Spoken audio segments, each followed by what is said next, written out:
Welcome to Thinking Green on this solstice day, or day before solstice.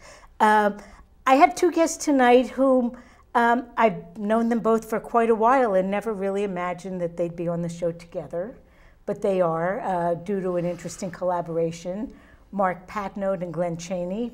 Mark is a well-known artist in the New London area, and Glenn has been writing and translating and selling honey in the area for many years as well. So welcome, Mark, and welcome, Glenn. And I guess my first question to you, and either of you can answer, is how did this collaboration come to be between the two of you? Take it. Okay, I got the ball. Glenn and his wife had a shop on State Street in the atrium known as O Brazil. And we had some conversations. He ended up showing my work at his gallery, especially out in the atrium. Oh, that's right. We had Wonderful art in the show. atrium, special Art in events the on atrium, Sundays. Right, Yeah. and I had a custom-made table and put artwork out there. It was just a genuine friendship that developed. But my word, what was that, a decade ago? I guess about that, maybe a little more. Yeah. Maybe a little more. So we've known each other and known about each other for a long time. Of course, I've known him almost as long as I've known you and Bob behind the camera over there. And so one day, I started, I had this little publishing company, New London Librarium, and it's called New London because when I thought of the idea, I thought I was moving to New London with our store and everything, but we ended up not doing that yet. I still want to. It may happen. It may still happen. It will happen sooner or later, but that's a different story. But among the many books I published, I knew of an artist who married somebody from Hanover, where I live, and she had this fabulous art. So I started turning out these little books. Not little, but I think I did 5 different books for her like this. And then I started seeing Mark's work on Facebook or something, and I thought, boy, we ought to do a book for him. And I got in touch with him, and he came right back and said, let's do it, and so we did. So how long has this project been in the making? Oh my word, less than a year? Oh, far less than a year, yeah, a few months, Yeah. right, 2 or 3 months. It came together rather quickly. One of the benefits that I have is that I photograph my work. I'm pretty much on top of that because there are shows I'm applying to. So I had about 50% high resolution photos. We had to go back, and thanks to Vinny Scamano, he was so nice in coming out and photographing even more works, and that was kind of cool. So we developed a volume of work and had some excellent participation with back and forth from other people looking at the content. And Glenn can tell you a little bit more about New London Librarium and the people he's got behind the scenes in that regard. Yeah, I was going to ask you, Glenn. I mean, when I met you, I knew that you had written some books. I think the one about your trip to Chernobyl was the first one I was aware of. And of course, you had interesting adventures from that particular writing. Yeah. If I recall that you were in the Soviet Union when it stopped being the Soviet Union. Exactly. But I have to say, I knew you as an author, and I knew that you had translated some works, but I didn't know that you were doing publishing as well. What was the journey like starting from being a writer and then starting to look for other people to publish? Yeah, well, the first 15 or 20 books that I published were with regular traditional publishers. And the last one that I did with a publisher, they did some terrible editing on it and didn't tell me and didn't show me. And I didn't know until I had a bunch of these books. And I was literally on an airplane flying down to Brazil for a big opening, big launch there with the governor and everything. And I'm reading this book, and they'd taken out whole paragraphs, things that really meant a lot to me. Wow. And I like to write nice short sentences, and they like long sentences. And I don't use semicolons, and they love semicolons. So they So all your patched all these- periods got turned into semicolons. Yeah, exactly. And so it was just an awful job, and I started thinking, after I stopped crying, I mean, literally crying on this airplane, what do I need them for? You know, they expect me to do all the marketing, they keep all the money, and if they're not going to edit the book, what do I? And so I started thinking about publishing my own books. And since then, that's what I've been doing, and it's so much faster and, in a sense, easier. I'm very careful to get professional editors to look at everything, because it's very tempting to think that your first draft is a work of genius. And Yeah. it certainly is not in my case. So, And there are people who really like editing much more than they like writing. yeah, I don't know how much they like it, but there are people here in New London. Laura Natush is a famous person here. She's one of the editors, not just for my books, but for other books that we publish. I went from publishing my own books, the first 2 or 3, and then started to do other people's. And then I started to get grants from the Ministry of Culture of Brazil to do translations. And then I started working with Brazilians to do these translations, and I would like edit and co-translate, and it just kind of got bigger and bigger. Now, what was the first book that you self-published?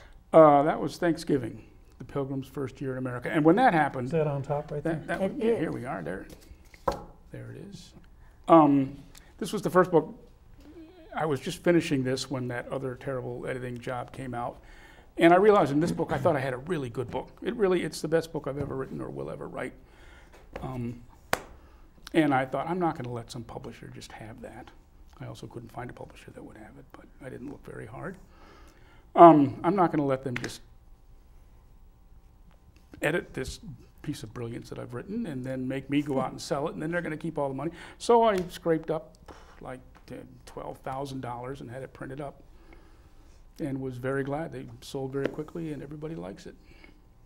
So I have some slides of some of the books you've written and translated and published, and I wanted to kind of show them because there are a lot of them. I know you were on the show talking about your walk along the Estrada Real, but I was surprised to see that there are a wealth of books about Brazil. So why Brazil? Oh, well. And your show is your shop, as Mark pointed Brazil, out, right. was also Brazil. Oh, Brazil. Yeah. Well, back in 1974, when I graduated from college, I worked full-time all the way through college, and I kind of basically decided to retire at the ripe old age of 22. And I just started hitchhiking. That's And the way I to do hitchhiked. I hitchhiked across the United States and turned left and went down through Mexico and Central America and found some contrabandistas to take me over to Colombia, and they kind of dumped me on the beach there in the middle of the night. And then I kept going down through Peru and Bolivia, and I ran out of money in Brazil, so I stayed there and learned the language, relatively quickly because I was hungry. And Yeah, they say that adults can't learn foreign languages well, and I do believe that's true, but it's partly because we're rarely in the life and death position that we have to open that part of our brain. So yes, you certainly learned the basic of where is, how much. In fact, when I got there, I was literally in rags. I've been wearing the same clothes for like 6 months. And with my knapsack, I told the last guy who knew Spanish, I said, drop me at the university at the library. And I just walked into the library with my knapsack and found a book that taught Portuguese and sat down and learned how to say, where is, how much, I want, I need, please, thank you. And then I got in the bus and found a place to live.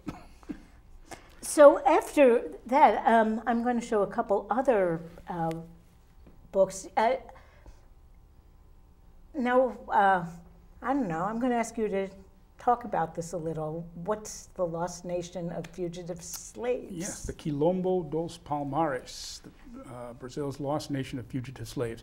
Back in the 17th century, for the whole span of the 17th century, there was a nation of fugitive slaves, not very far inland from the coast. And it was as much estimated to possibly have been 20,000 people or more, which in 1650 was a big population.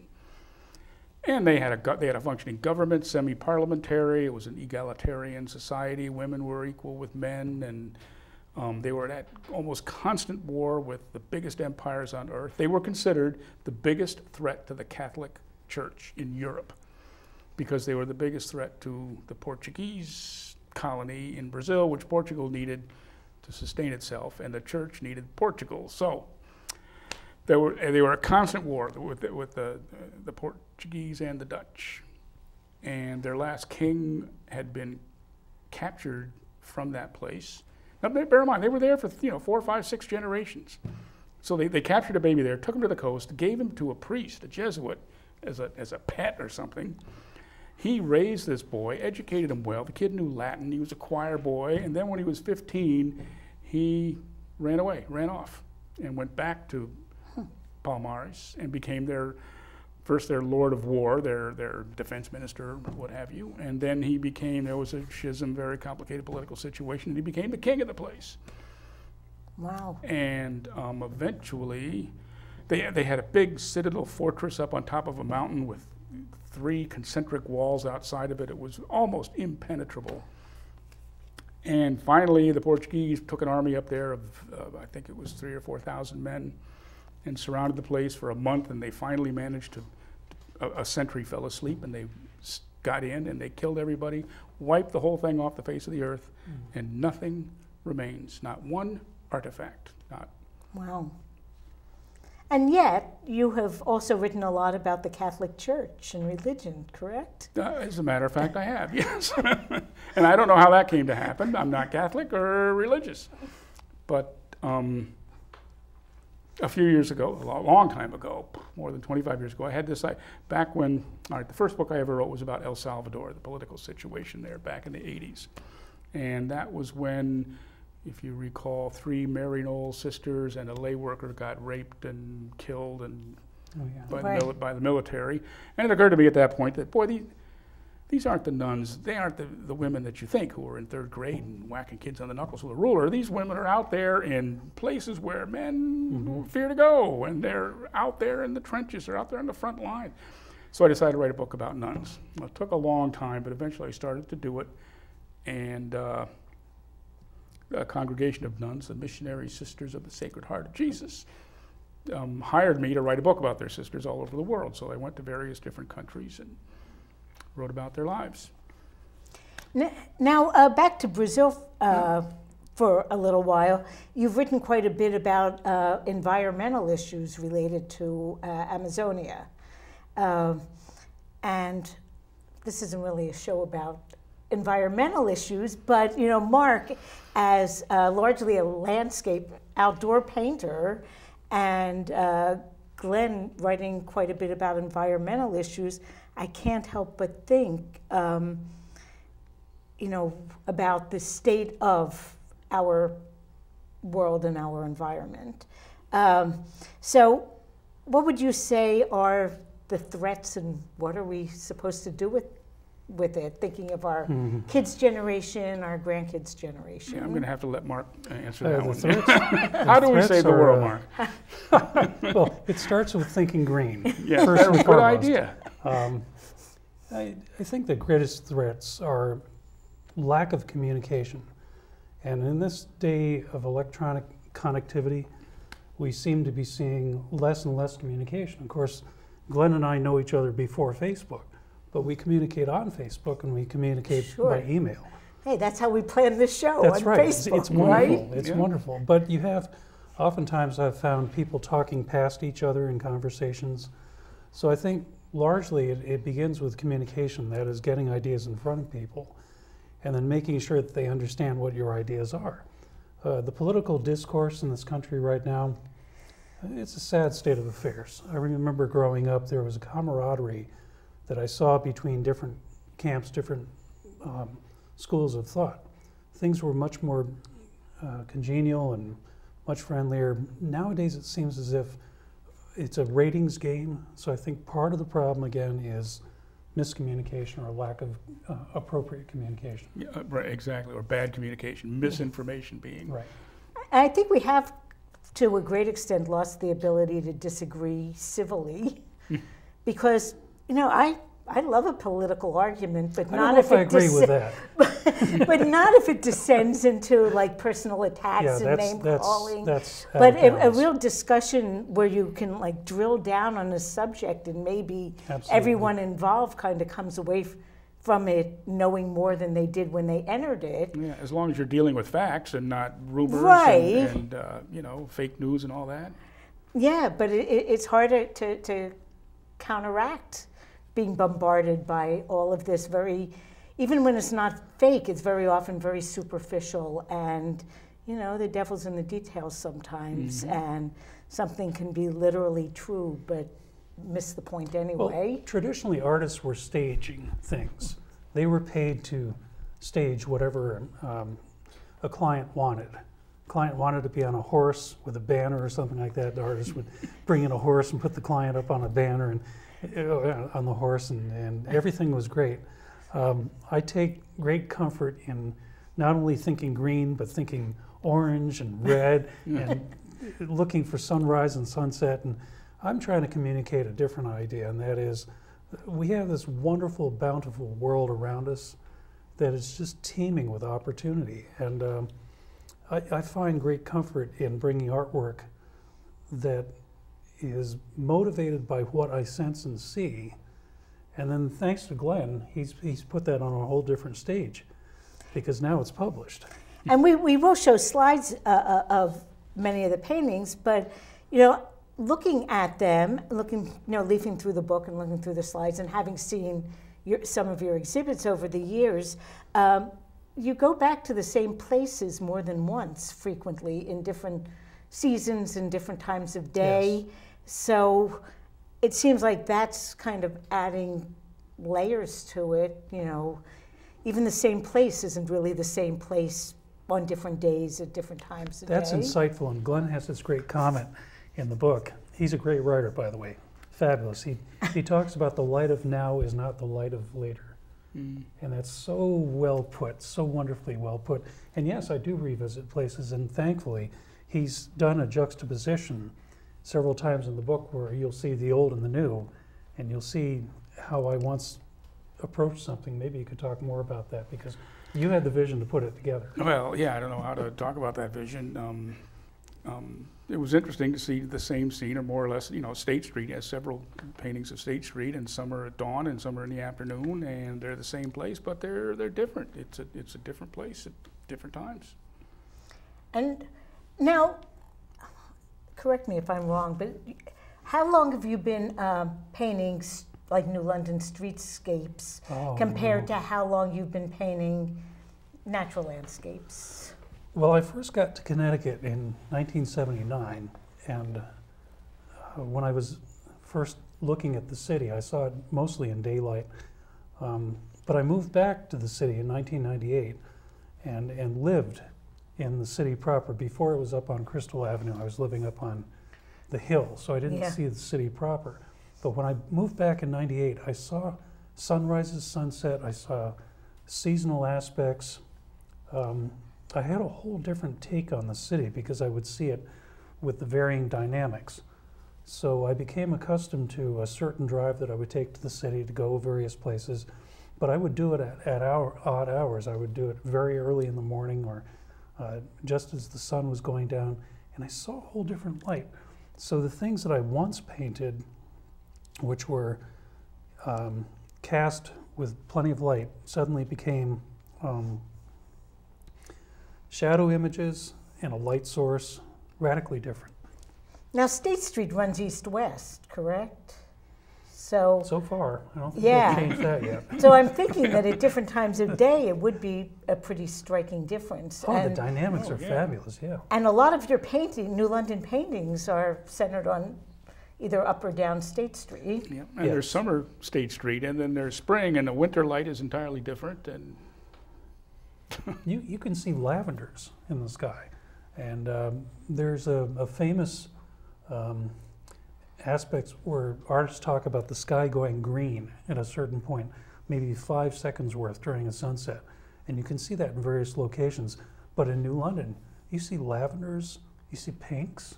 My word, in winter, in a driving snowstorm, there are pinks there.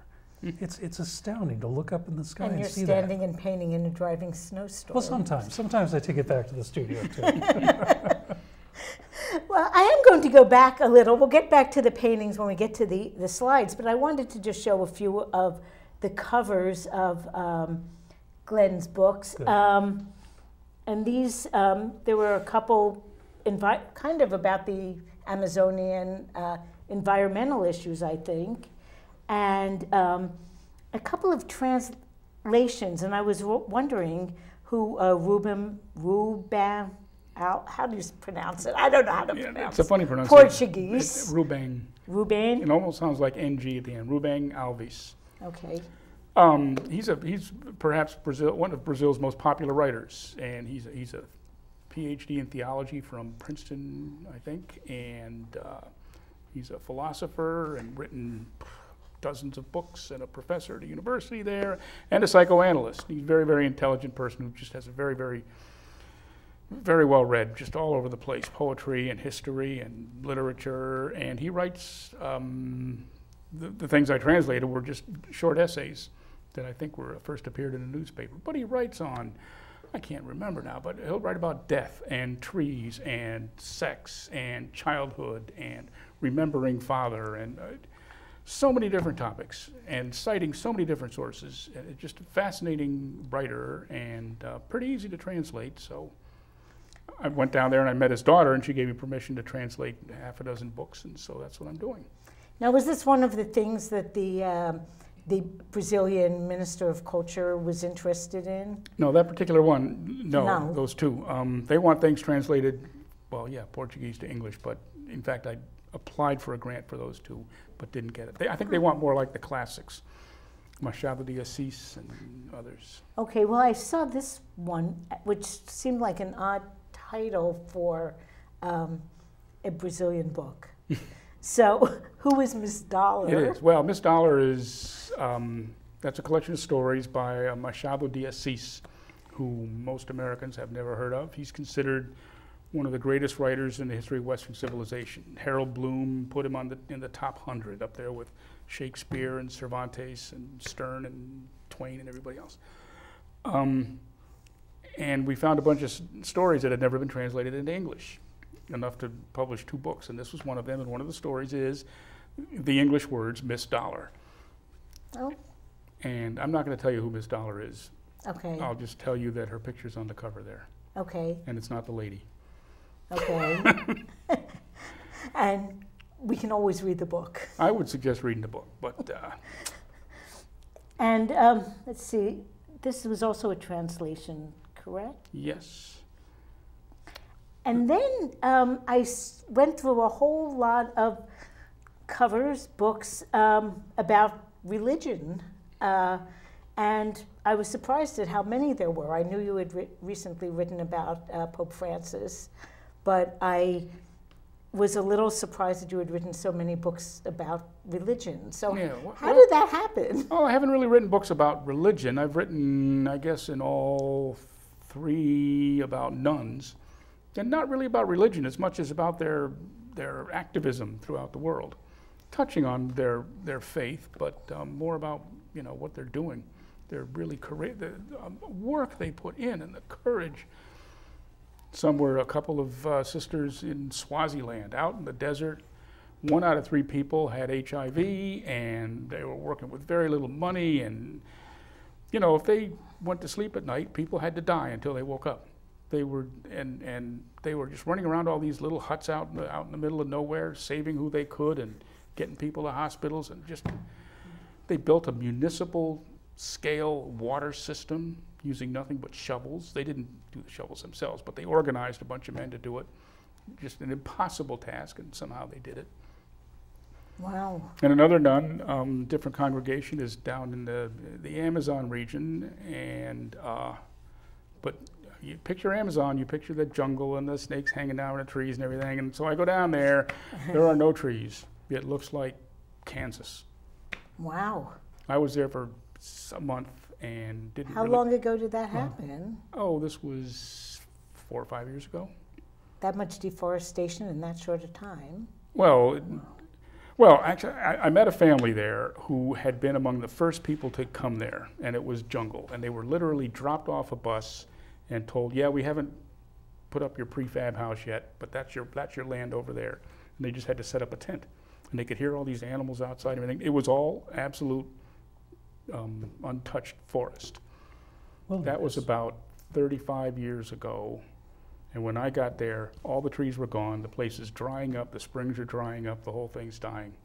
So what was the motivation for taking down the trees? Well, they wanted to, these were people who wanted to, you know, they wanted land, they wanted to plant. And the idea, and the government told them, you got to cut down the trees. That's what you're here for. Cut down the trees, raise your cattle, plant your corn, whatever you want to do. But especially, and we will fine you if you don't cut down trees along all the waterways, which is the last thing that you should be doing.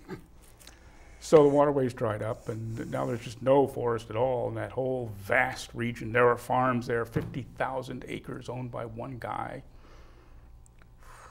And one person or one family getting all the economic benefit out of 50,000 acres. That's like half of New London County. Imagine one person having all the economic benefit from half of New London County. Wow, we think of Connecticut as having a wide income gap. Yeah. That's problematic, but I guess on a global perspective, we're still relatively equitable. Yeah, well, we're right up there with Brazil and South Africa with the biggest gaps. It's interesting, Glenn and I have a parallel experience. I spent 2 Augusts, 2007, 2008, in Cape Verde, Africa, just off the coast. It's called Cape Verde, even though the green coast is actually Senegal in that area. But these are the islands off Cape Verde, technically. And the Portuguese had a huge influence there. In fact, that's their national language, but the people want to speak Criollo. Oh. Similar to Creole that's spoken in Haiti and this hemisphere, but Criollo is their official language, and that's what they want. And it was amazing seeing the people and talking with them and understanding their history, what they were all about, and the impact of slavery on their culture, the impact of the Portuguese influence in what was being developed there. It's uncanny. At some point we'll have to talk further privately, because I've got this whole exhibit about the slave system and how things were handled in Cape Verde. It's a mobile exhibit. It's a traveling thing. I had it at Norwich Arts Center for a period of time back in 2009, I think it was. But I'll have to share some of those images with you. Have to bring it on the show here. Absolutely. Yeah, really. But the Cape Verde experience was the model for what they did in Brazil when they finally went to Brazil and wanted to plant The Portuguese had an institution. In fact, many people don't know this, but the Nazis had the very first concentration camp before World War II that was set up in the 1930s in Cape Verde, south of the. No, it's equatorial. But they had the very first concentration camp was in Cape Verde.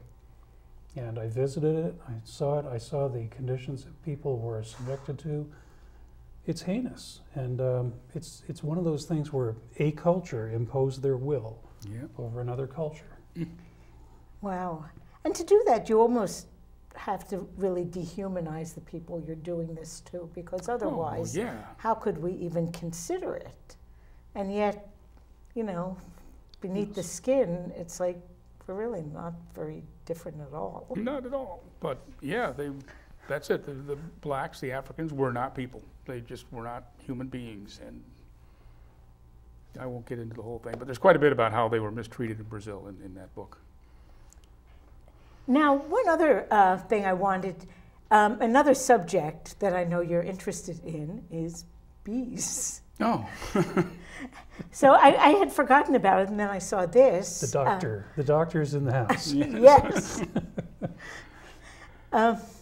So I am going to ask you a little bit about bees. How are the bees doing? My bees are doing terribly, but never mind. I'm not a very good beekeeper, but I am a beekeeper and have been for many years. In fact, going back to Brazil, that's where I learned to raise bees. My first hives were literally killer bees, which teaches one a lot about bees very quickly.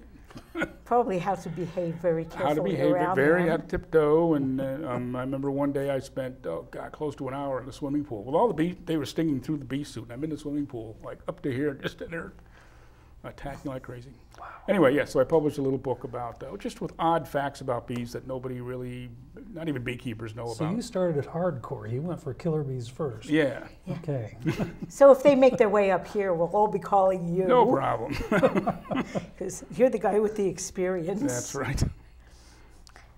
And then, of course, the Pope Francis book. You were on the show maybe a year or two ago? Yeah, about that, I guess. To talk about that, and you mentioned Thanksgiving as the first book you self-published, and I did not know anything about the Antic Cemetery.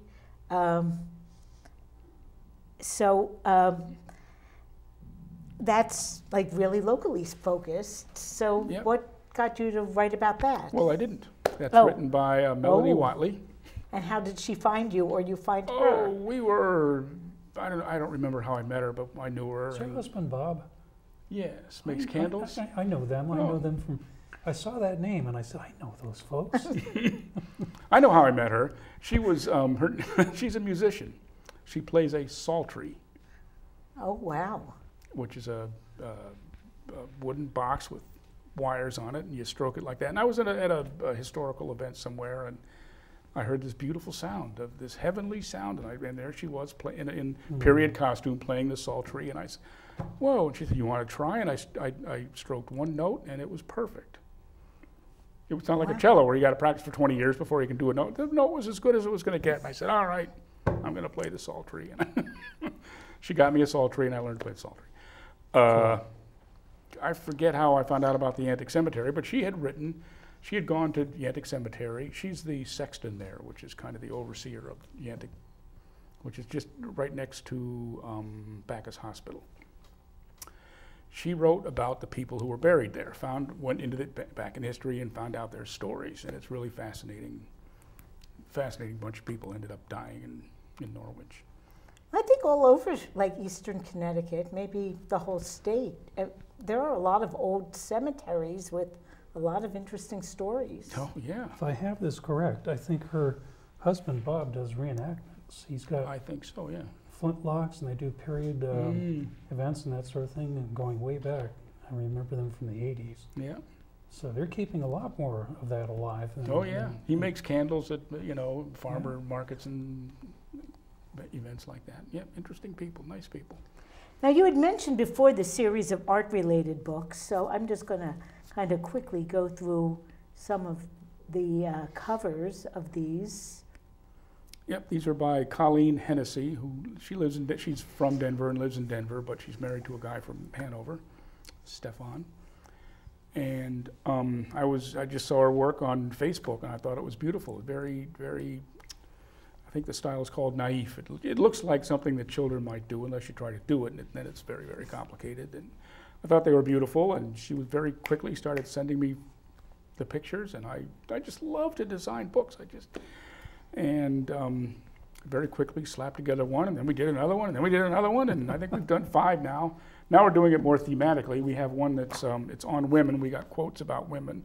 We were going to sell it for Mother's Day, but we didn't get it done in time. So There's Mother's Day every year, I'm thinking it'll happen again. Yep. And the other one is Thoughts on Love, which is the one that was on the screen there. No, it's Art of Love, and it's quotes about love and pictures that more or less go with the. And there is a the theme. Valentine's Day every year, too. And we pushed it for Valentine's Day. Didn't work, but that was the idea. And so that became the model of the book that we did for Mark. Okay, and this we have here. I have a slide, but we have the book in person as well. So I noticed that Mark's book is separated into 3 parts. All of them are about light. And you mentioned a little bit about light, and I don't know if these slides are in any kind of good order or not, but I tried to sort of make things that were similar locations. State Street, State Street is it's an architectural marvel, and kudos to so many people who've spent so much time saving buildings in downtown New London. For instance, the Union Station, which I've yet to paint. I'm going to get down there at some point and start bringing that into the fold, so to speak. Yeah. The people behind that, Steve Siegel of the Guard was sharing with me information about that whole history and how that was preserved and the people behind it, the movement there, and the funds that went into it from personal. Yeah, go ahead. Yeah, that was about when I moved to Southeast Connecticut in the late 1970s, and I didn't live in New London to start with. I moved to Waterford, so I was living in the suburbs, and I didn't really know much about New London, but I knew Sharon Churchill because we had a New London food co-op, and she had formed New London Landmarks at the time around the mission of saving the train station. And as I said, I wasn't at all engaged in it at that time. Oh, and Sandy Chalk, the work that she was doing for years with New London Landmarks and yeah. Riverside Park and all the efforts there.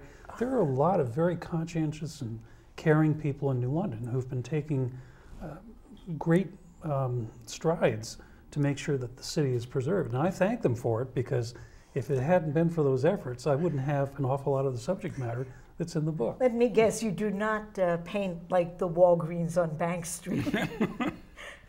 Well, maybe sign's someday. kind of interesting. I might use some of the elements there. But, well, I think part of the issue in New London is we do have these places with fantastic streetscapes that have been preserved, and we also have some examples of places where we messed up.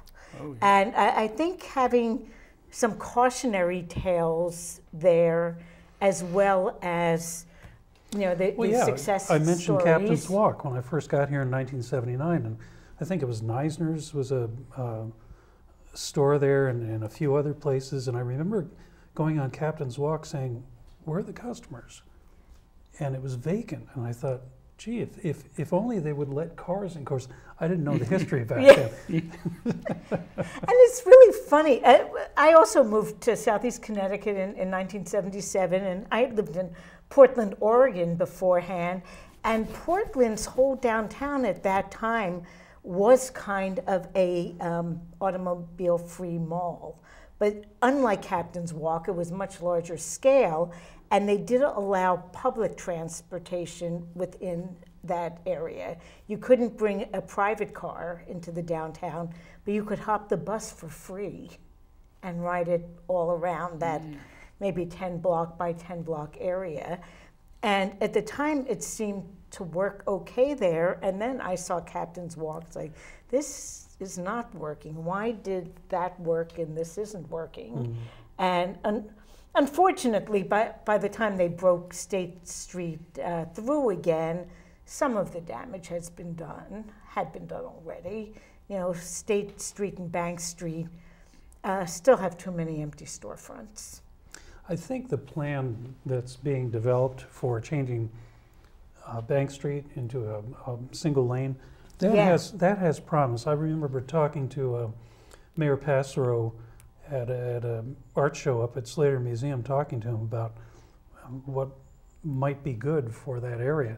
And we had talked about pedestrian crosswalks, making the whole thing pedestrian friendly, and trying to route the traffic that wants to get out, routing it around and making it a nice, wonderful shopping area. I don't know if a single lane is going to solve the problems or create new problems, but I don't know. I'm thinking that it will be friendlier for pedestrians and bicyclists. I used to ride a bike a lot. You know, I lived in Pleasure Beach in Waterford for 15 years, and I worked for a while at Cohansey School. I worked for a while at L&M Hospital, and I was a bicycle commuter. But when I moved to New London, well, I could walk to work at the hospital, but I never felt comfortable bicycling across Bank Street, because in so many places it's so many lanes, and even for it just didn't feel comfortable. just turning onto it in a car Yeah. is... Yeah, it's not actually good for cars, bikes, or pedestrians, any of the above. So I did go to the meeting last Monday, a week ago, that they had about some of the new traffic routing plans for downtown. And I do think it's promising, but I hope they extend it more, westward, west of where Howard and Bank Street are, and also northward to connect with Hodges Square a little bit better, and gradually expand the area that's friendly for pedestrians and for bicyclists. Well, I have to say, you'll see more State Street paintings in this volume that Glenn produced, mostly because I can pull over and park, and it's a greater accessibility than Bank Street.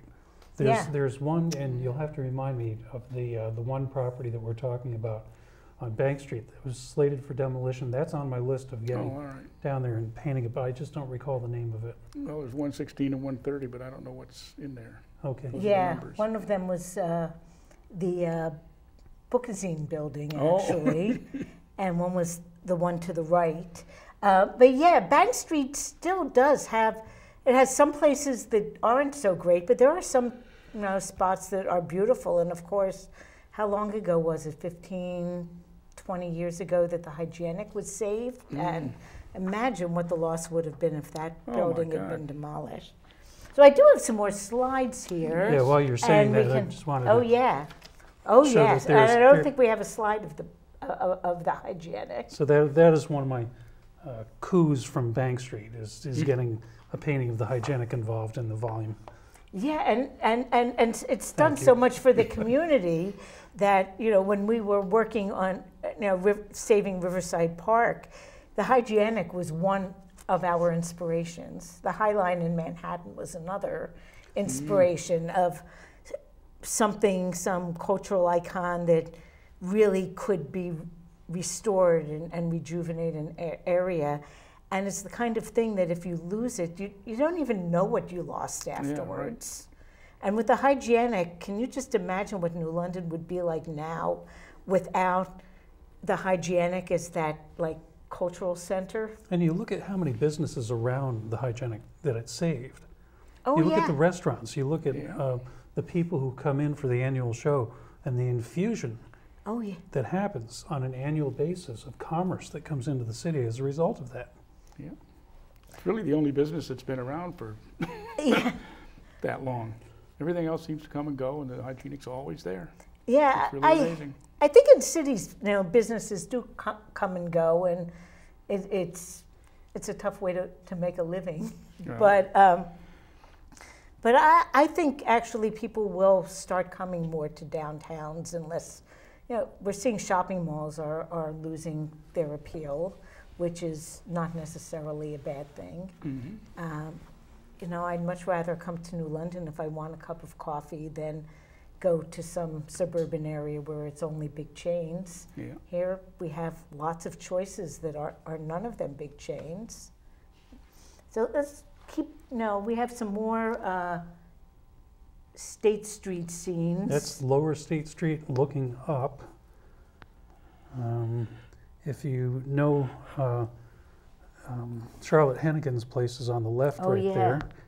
It's a beautiful place, and I like it also because they drop off Ink magazine there.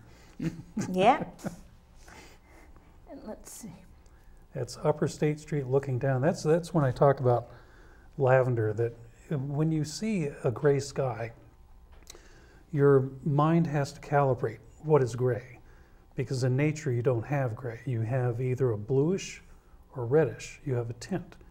And once you get that mentally calibrated, you begin to understand that there are no grays. There's always a hue. There's always something colorful in it. And going with that basis, once you begin to be sensitized to that, you see colors that you haven't seen before.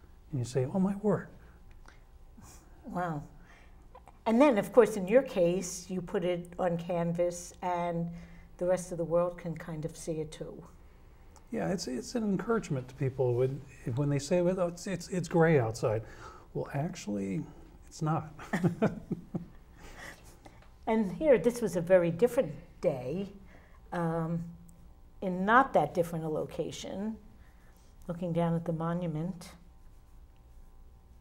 And I think I'm going to be quiet for a little while and have Glenn reflect on these, because there was a reason, not just for him choosing the particular works. What did we start out with, about 90 or so? Something like that, yeah. But he called and he got it down to the essentials. So, okay, so what was your concept? Concept. I just know what I like, that's all I some paintings just grabbed me. The colors were richer, or as I wrote in the preface of the book, sometimes you don't see it until Mark paints a picture of it, and then you can see it.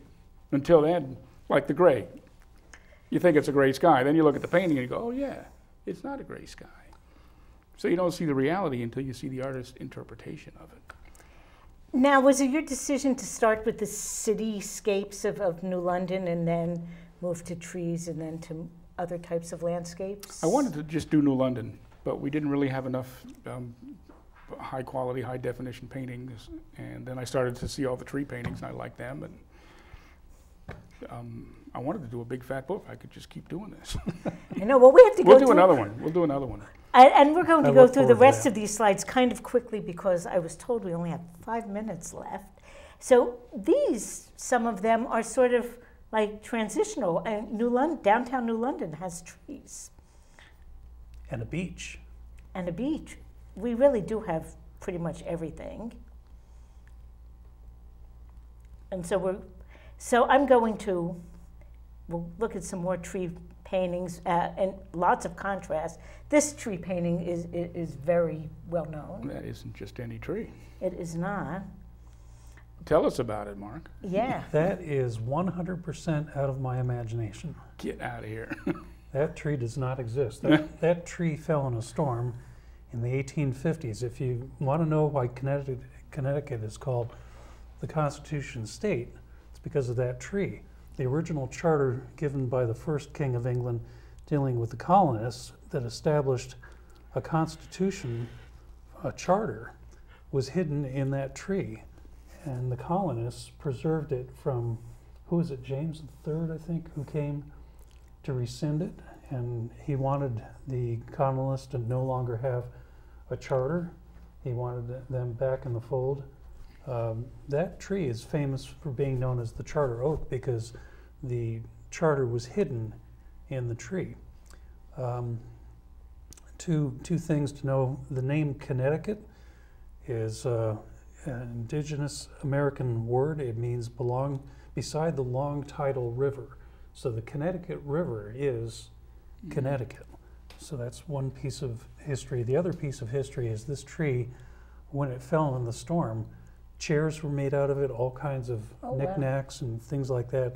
It was distributed. It was very, very famous, very well known, and it was a huge blow to Connecticut when it fell in a storm, again in the 1800s, I think 1856, if my recollection is correct.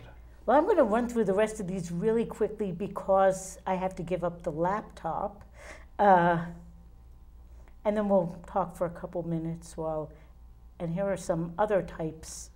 Oh, I've got to give a landscape. shout out to Joe Lieberman. He's working with Kasowitz now down in New York, but he had that painting in his office for 6 years. He told me he felt it was therapeutic. And then I don't know if the one with the boat is in the book or not, but No, it's not. It was. But it was emailed to me, and okay, yes. I had to give up the laptop for the last couple minutes of the show. So